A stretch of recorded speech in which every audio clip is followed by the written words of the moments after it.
Warna news Marathi, त्यास विश्वासार्ह बातमीचा। नांदणीच्या महादेवी हत्तीचं वनताराला पाठवण्याचा जो निर्णय झाला, हा खरं तर अतिशय दुर्दैवी असा निर्णय आहे। आमच्या ज्योतिबा मंदिरासाठी सुद्धा मी अशा प्रकारचा हत्ती आणला होता। तिथं सुद्धा अनेक वर्षांच्या धार्मिक परंपरा जपल्या जाण्याचा इतिहास होता। नांदणीच्या मठात सुद्धा जवळजवळ 600 वर्षापासून अशा प्रकारची परंपरा हे आपण सगळेजण बघत होतो आणि ज्या पद्धतीनं काळजी त्या ठिकाणी घेतली जात होती। प्राणी मित्र संघटना आहे, या संघटना विदेशातून फंडिंग मिळवण्यासाठी म्हणून खरं तर अशा प्रकारच्या खोट्या केसेस तयार करतात। आपल्या देशातल्या न्याय व्यवस्थेच्या माध्यमातून निर्णय होतात आणि अनेक लोकांच्या भावना त्या ठिकाणी दुखवल्या जातात। ज्योतिबाच्या हत्तीच्या बाबतीत सुद्धा मी सुप्रीम कोर्टापर्यंत हा संघर्ष नेला होता।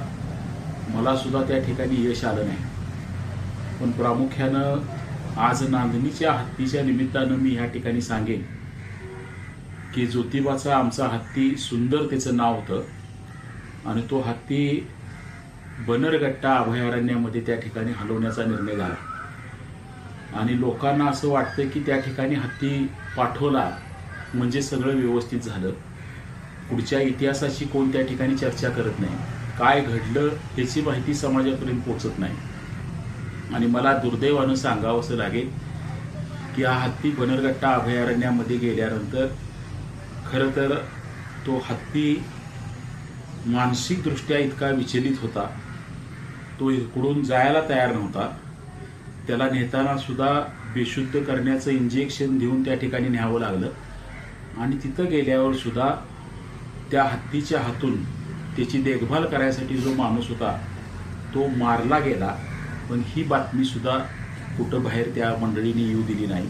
लगेच 3 वर्षानं त्या बन्नरघट्टा अभयारण्यामध्ये सुंदर हत्तीचा मृत्यू झाला आणि म्हणून ज्यांना कुणाला वाटते की आम्ही फार मोठं काहीतरी हे करतोय, मला फार वाईट वाटते। आज पुन्हा ह्या नांदणीच्या ग्रामस्थांच्या, विशेष करून जैन समाजाच्या आक्रोशातून हा विषय समाजासमोर आलाय। लोकभावनेचा प्रचंड मोठा अनादर आणि चुकीच्या कारणासाठी होतानाची ही घटना घडते। मी स्वतः राज्य सरकार म्हणून आणि केंद्र सरकार म्हणून यासाठी काय करता येईल या दृष्टीनं प्रयत्न करणार आहे। नागपंचमीचा सण सुद्धा अशाच पद्धतीनं बंद झाला होता।